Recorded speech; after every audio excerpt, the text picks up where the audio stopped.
और हमें ये पता चल गया है स्टेटिस्टिक्स के मुताबिक कि अगर आप वैक्सीनेशन बढ़ा दें तो वहाँ इन्फेक्टिविटी रेशियो कम हो जाएगा।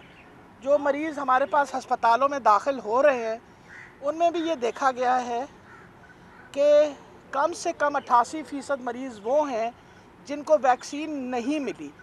सिर्फ 12% मरीज़ वो होते हैं जिनको वैक्सीन, 7% को एक दफ़ा और 5% ऐसे मरीज़ हैं जिनको 2 दफ़ा वैक्सीन मिली है। इसका ये मतलब है कि वैक्सीन बहुत हद तक बीमारी को रोक देती है, और रोकने के अलावा अगर खुदा न खास्ता हो जाए तो जो बीमारी की शिद्दत है उसमें बहुत कमी आती है।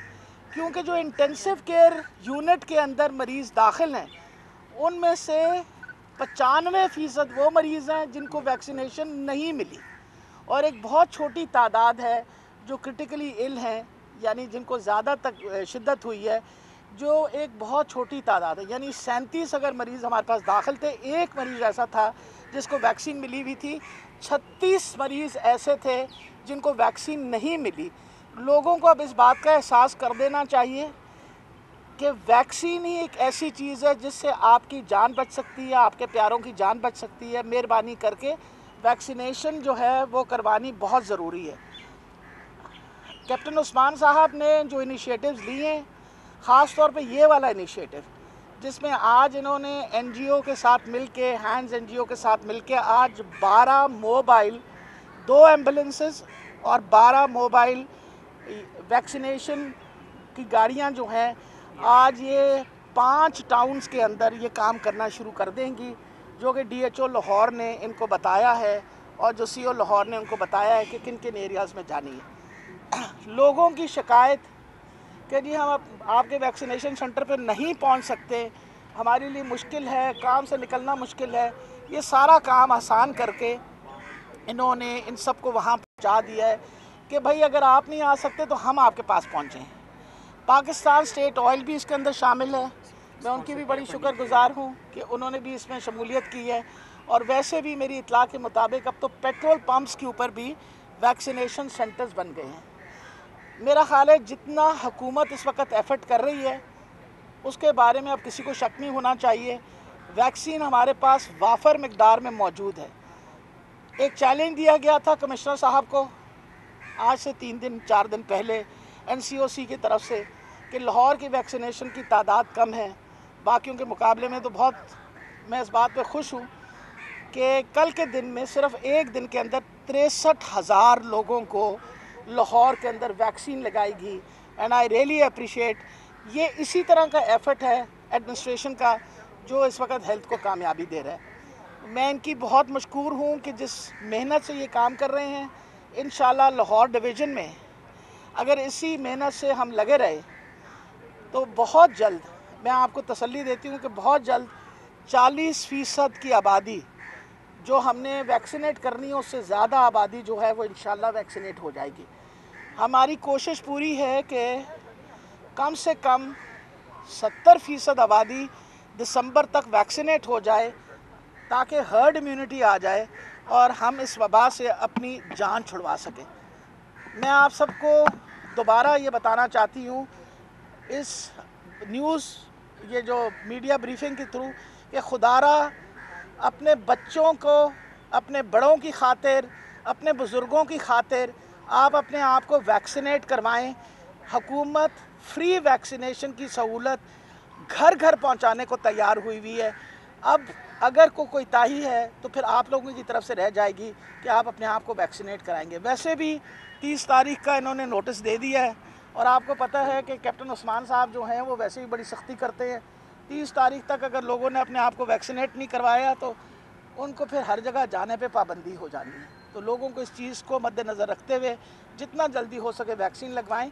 और पिछले 4 दिन में आपने कितनी वैक्सीन लगवा चुके हैं? 63,000 कल लगाई थी, उससे एक दिन पहले 53,000 थी, फिर 52,000 थी। मुसलसल पिछले 3-4 दिनों से इंक्रीज़ आ रही है। यूसी लेवल पे जो हमारे लोग हैं वो अब पेसअप कर गई हैं। हमारे जो यूसी के सेंटर्स हैं, कल 17,000 टीके सिर्फ़ और सिर्फ उन टीम्स ने लगाए हैं जो हमारे यूसी लेवल पर गए हुए हैं। तो वो एक सब्सटेंशियल इंक्रीज़ हमारे सिस्टम में आया है। एज़ वी गो लॉन्ग हम रोज़ाना 50-50 लोगों के सेट को ट्रेन कर रहे हैं। ये सोशल मोबिलाइज़र्स हैं। मेरा ये ख्याल है कि मैडम आपकी इजाज़त से मैं ये तमाम मीडिया को बताना चाहूँगा कि पाकिस्तान ने न सिर्फ कोविड की लड़ाई में मिसाल कायम की है, बल्कि यहाँ पब्लिक प्राइवेट पार्टनरशिप की भी मिसालें कायम हो रही हैं। जब हमने लाहौर वेयर्स मास्क की कैंपेन चलाई तो हमारा नहीं ख्याल था कि हमें फ्री मास्क मिलेंगे, हमें बेतहाशा मास्क लोगों ने फ्री दिए लोगों में तकसीम करने के लिए। आज हम जब ये वैक्सीनेशन की बात कर रहे हैं तो अगेन एक मिसाल कायम हुई है कि यहाँ लोगों ने हमें free paramedic staff, free doctors, free गाड़ियाँ, फ्री उनका फ्यूल और ये तमाम चीज़ें इसलिए दी कि हम अपने लोगों को ज़्यादा से ज़्यादा करीब जाके वैक्सीनेट करा सकें।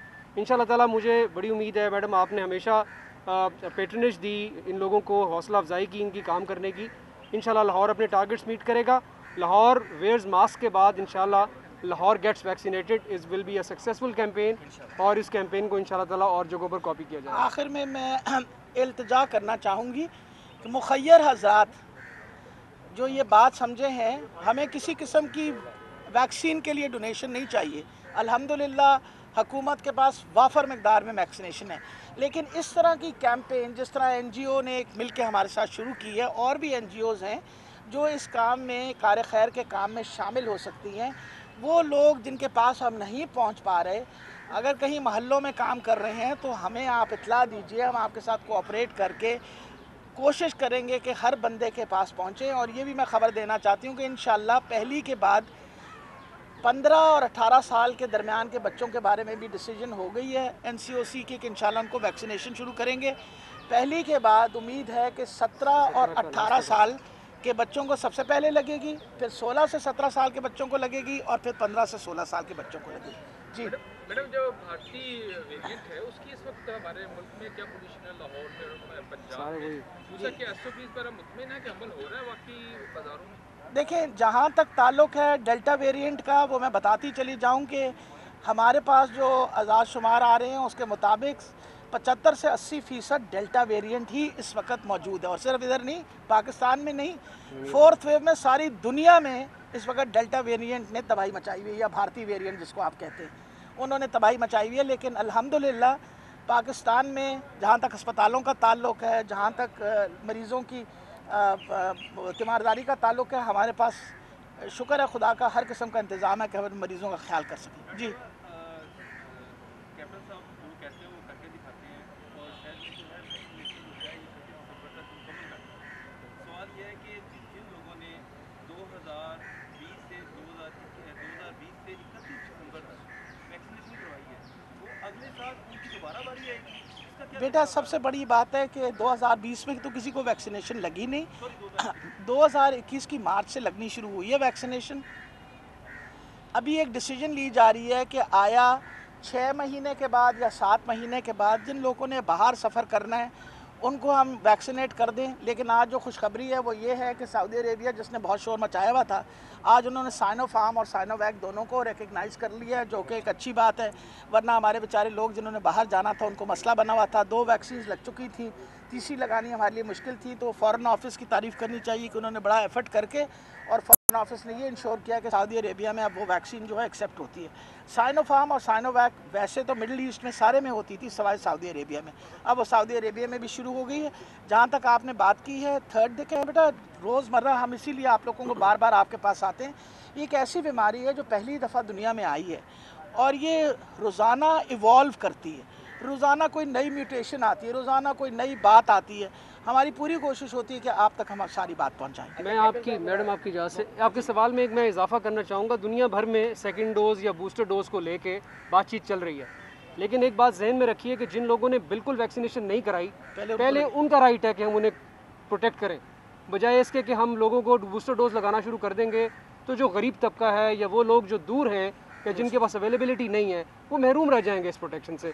तो पहले एक दफ़ा तमाम पॉपुलेशन वैक्सीनेट हो जाए। जिस तरह मैडम ने कहा, फ्लूइड सिचुएशन है, रोज़ाना नई इन्फॉर्मेशन आती है, बूस्टर डोज लगानी हुई तो इंशाल्लाह ताला लगाई जाएगी, लेकिन सबसे पहले प्रिंसिपली तमाम लोगों को वैक्सीनेट कर आखिरी साल मेरा सवाल है कि मोबाइल वैक्सीनेशन आपने शुरू कर रखी है, इसमें 12 गाड़ियाँ आपने बताया, 2 एम्बुलेंस है, इसका तरीकेकार क्या होगा और गाड़ियों में क्या क्या चीज़ें मौजूद होती है? क्या लोगों को डोर टू डोर लगेगी या मोबाइल करके? देखिए, मैं डोर टू डोर के हवाले से वजाहत पहले भी की है, अभी भी बता दें कि ये जो टीका लगाने का अमल है ये डोर टू डोर नहीं हो सकता। आपने किसी जगह पर बैठना है, मरीज़ को ब्लड प्रेशर चेक करना है, उसके बाद किसी तसल्ली के साथ कोल्ड चेन भी मैनेज करते हुए टीका लगाना है, तो मेज़ कुर्सी चाहिए। तो डोर टू डोर से मुराद ये है कि हम तमाम यूसीज़ के अंदर 1 से 2 सेंटर्स बना के वहाँ से हर सेंटर के गिर्द 4 टीमें मूव करेंगे। ये सोशल मोबिलाइजर्स होंगे जो हर घर में जाएंगे, वहाँ जाके डाटा भी कलेक्ट करेंगे कि कितने लोगों को वैक्सीन लग गई है, कितनों को लगनी है, और उनको कन्विंस करके इन सेंटर्स पर भी लाएंगे। तो ये जो मोबाइल टीम्स हैं, ये जो मोबाइल वैन्स हैं, इनका इस्तेमाल हम ये करेंगे कि वो बुज़ुर्ग हजरात या वो बीमार लोग जो हमारे सेंटर तक नहीं आ सकते और उन्होंने 1033 पे हमें अपनी कॉल रिकॉर्ड कराई हुई है कि जी हमें ज़रूरत है होम वैक्सीनेशन की, ये हम उन लोगों के लिए यूटिलाइज़ करेंगे ताकि ऐसे लोग जो मूव नहीं कर सकते या किसी मजबूरी की वजह से घर में कोई इनको लाने ले जाने वाला नहीं है, कोई ऐसी ख़वातीन है जिनको कोई ट्रैवलिंग की मजबूरी है, उनके लिए हम इन गाड़ियों को यूज़ करेंगे और इनका मकसद सिर्फ और सिर्फ हमारी वैक्सीनेशन को पेसअप करना होगा। कैप्टन साहब ये जो है ये फैसिलिटी सिर्फ लाहौर शहर के लिए या आपके जो लाहौर डिवीजन में देखिए इस कौन से इलाके हैं जिनमें बहुत अभी तक वैक्सीनेशन हुई नहीं है? मेरा ख्याल है सबसे पहले तो आप ये बात समझने की कोशिश करें, जब इन्फेक्शन होती है तो सबसे ज़्यादा इन्फेक्शन का नंबर जो है लाहौर में आता है, यानी आधा पंजाब जो है उसका लाहौर का नंबर, अगर 100 मरीज़ हैं 50 लाहौर के होते हैं और 50 बाकी शहरों के होते हैं। तभी बड़े शहरों पे कंसंट्रेट किया जा रहा है, जैसे लाहौर है, फैसलाबाद है, मुल्तान है, रावलपिंडी है। ये कमिश्नर साहब ने इनिशिएटिव लिया और मैं उम्मीद रखती हूँ कि बाकी ये बड़े शहरों के जो कमिश्नर्स हैं वो भी ये इनिशिएटिव लेके और अपने साथ NGOs को इन्वॉल्व करके और ये काम वहाँ शुरू करें। अभी for the time being Lahore हमारे लिए हमेशा हॉटस्पॉट रहा है, हमेशा मसला रहा है, इसलिए लाहौर में शुरू किया। मैं मैडम की बात से एक और इजाफा कर दूं, देखें ये बीमारी मोबाइल लोगों की बीमारी है। जितना ज़्यादा मोबाइल शहर है, जितने ज़्यादा मोबाइल लोग हैं, वहाँ वल्नरेबिलिटी है। ये ऐसे ही है कि हम डॉक्टर्स को कहते हैं कि वो हमारे फ्रंट लाइन वर्कर्स हैं, तो इसी तरह जो शहरी ज़्यादा मूव कर रहे होते हैं वो भी हमारे फ्रंट लाइन वर्कर्स हैं, तो उनकी वल्नरेबिलिटी चूँकि ज़्यादा है इसलिए उनको पहले टारगेट किया जाए। मैडम एक सवाल का जवाब देते हैं कि हमारा पंजाब इतना जल्दी उसने थर्ड वेव को कंट्रोल किया कि बिल्कुल हम 0 से नीचे आ गए थे। अब क्या वजह बनी कि एकदम से हम लोग फिर से परसेंटेज बहुत ऊपर चली गई? क्या वजह है? हमारी अपनी फोर्थ वेव पूरी दुनिया में है। देखिए मेरा ख्याल है सबसे बड़ी बात बेटा ये समझने की है कि जब इन्फेक्टिविटी रेट नीचे आता है तो लोग एक फॉल्स उसके अंदर आके जो SOPs ऑब्ज़र्व करने होते हैं वो ऑब्ज़र्व नहीं करते। अब दो चीज़ें हैं, एक तो पहले ईद का इज्तिमा था, उसका नताइज हमारे सामने आए कि ईद के इज्तिमा जो हुए उसकी वजह से तेज़ी हुई। अब आपको पता है मुहर्रम की वजह से बहुत बड़े बड़े इज्तिमा हुए हैं। वी आर एक्सपेक्टिंग कि अब उसके बाद भी हमें मसला होएगा। कुछ जिम्मेवारी जो है ये तो आवाम पे भी पड़ती है ना, अगर आवाम SOPs ना फॉलो करे तो फिर ज़्यादती अपने साथ भी कर रहे हैं और हमारे साथ भी कर रहे हैं। इसलिए मेहरबानी करके तभी हम बार बार कहते हैं भाई वैक्सीनेशन करवा लें, अल्लाह ताला वो वक्त लाएगा जब हमें में से किसी को मास्क पहनने की ज़रूरत नहीं पड़ेगी, when we bring it down to 0। Thank you very much.